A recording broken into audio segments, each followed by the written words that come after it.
विद्यार्थियों, पिछले वीडियो में हम आपको बता रहे थे वैदिक धर्म का स्वरूप क्या है, वैदिक धर्म के स्रोत क्या हैं और वेद का अर्थ क्या है। इस वीडियो में हम आपको बताएंगे कि वैदिक धर्म के अंदर किन देवी देवताओं की पूजा होती थी।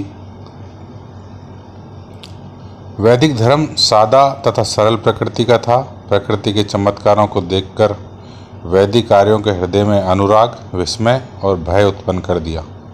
अतः उन्होंने प्रकृति के समक्ष नतमस्तक होकर उसकी प्रमुख शक्तियों की देवताओं के रूप में प्रतिष्ठा कर दी। इस प्रकार के देवीकरण के साथ आर्यों के धर्म अर्थात वैदिक धर्म का आरंभ हुआ। वैदिक आर्य देवी शक्तियों तथा प्राकृतिक शक्तियों जैसे सूर्य, चंद्रमा, आकाश, बादल, पवन, वायु आदि की उपासना करते थे। जहाँ कहीं भी आर्यों को किसी जीवित शक्ति का आभास मिला, वहीं उन्होंने एक देवता की सृष्टि कर दी। अतः अपनी आरंभिक अवस्था में देवगण प्राकृतिक शक्तियों के प्रतीक मात्र थे। प्रकृति के प्रत्येक रूप में देवताओं की कल्पना करने के कारण वैदिक धर्म में बहुत से देवताओं की प्रतिष्ठा हो गई। अतः ऋग्वैदिक धर्म बहुदेववादी था।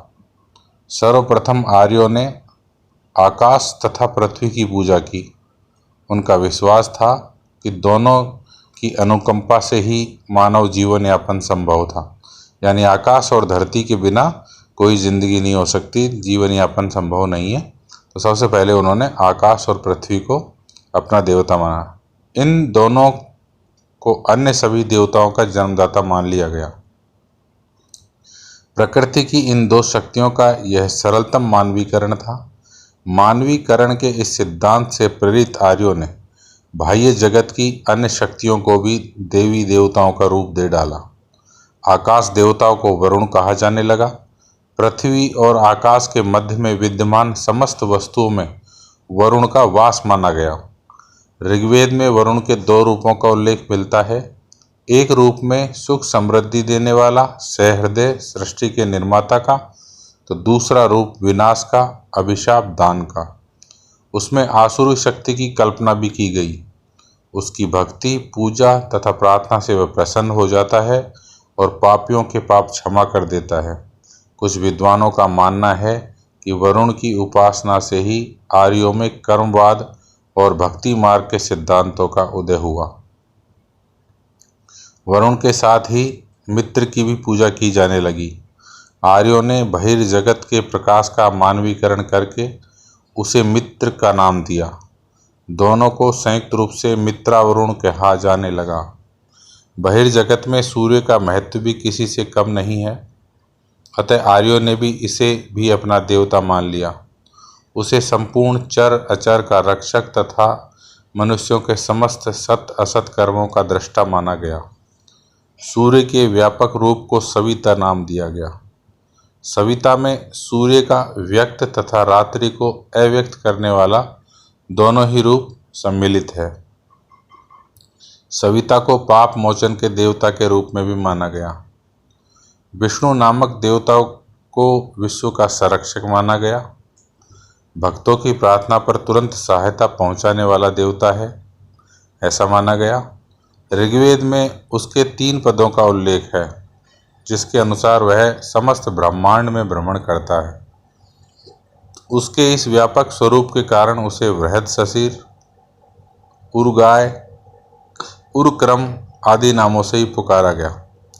विष्णु के समान ही अग्नि का भी विशेष महत्व है और बड़े पैमाने पर उसकी प्रार्थना की जाती थी। ऋग्वेद में अग्नि की प्रार्थना संबंधी लगभग 200 मंत्र हैं, जो उसकी लोकप्रियता और महत्व को प्रकट करते हैं। यज्ञ में अग्नि का विशेष महत्व था, इसलिए उसे पुरोहित, यज्ञीय और होता के नाम से पुकारा गया। उसे देवताओं का मुख माना गया, क्योंकि उसी के द्वारा आहुति सभी देवताओं के पास पहुंचती है। दाह कर्म के लिए भी अग्नि अनिवार्य थी। अग्नि को समस्त लोक के राक्षसों को भगाने वाला कहा गया है। वैदिक आर्य सोमरस के प्रेमी थे, इसलिए उन्होंने इसे भी देवता मान लिया। उसे सूर्य और विद्युत से उत्पन्न हुआ बताया गया। ऋग्वेद में सोम की प्रार्थना के अनेक मंत्र हैं। आंधी, तूफान और वर्षा का देवता इंद्र था। ऋग्वेद में इसे सर्वाधिक शक्तिशाली देवता माना गया। उसे आकाश, अंतरिक्ष और पृथ्वी से भी बड़ा माना गया। एक स्थान पर उसे वृत्त की हत्या करके बादलों में रुके हुए जल को मुक्त करने वाला कहा गया। वृत्त को शीत, कोहरे और पाले का असुर माना गया है। ऋग्वेद में इंद्र की प्रार्थना संबंधी लगभग 250 ऋचाएँ हैं। प्रयुक्त देवताओं के अलावा ऋग्वेद में मारुत, वात, पर्जन्य, अश्विन, यम, रुद्र, पूषण आदि देवताओं का उल्लेख मिलता है। देवियों में उषा, अदिति, सिंधु, आरुयानी और सरस्वती के नाम विशेष तौर पर लिए जाते हैं। उषा का अर्थ है अरुणोदय की पूर्व की बेला और अदिति का अर्थ है सर्वव्यापिनी प्रकृति। आरुयानी का तात्पर्य वन देवी से है और मानवी बुद्धि का देवीकरण सरस्वती के रूप में किया गया है। देवी देवताओं के वर्ग कौन कौन से थे? वैदिक धर्म में ऋग्वेद में 33 देवी देवताओं का उल्लेख मिलता है, जिन्हें 3 वर्गों में बांटा गया।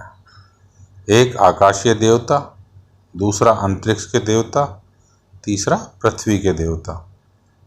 आकाश के देवताओं में धौस, वरुण, मित्र, सूर्य, सविता, पूषण, उषा, अदिति, अश्विन आदि सम्मिलित थे। अंतरिक्षीय देवताओं में इंद्र, मरुत, वात, पर्जन्य आदि आते हैं। पृथ्वी के देवताओं में स्वयं पृथ्वी, अग्नि, सोम, बृहस्पति, सरस्वती आदि आते हैं।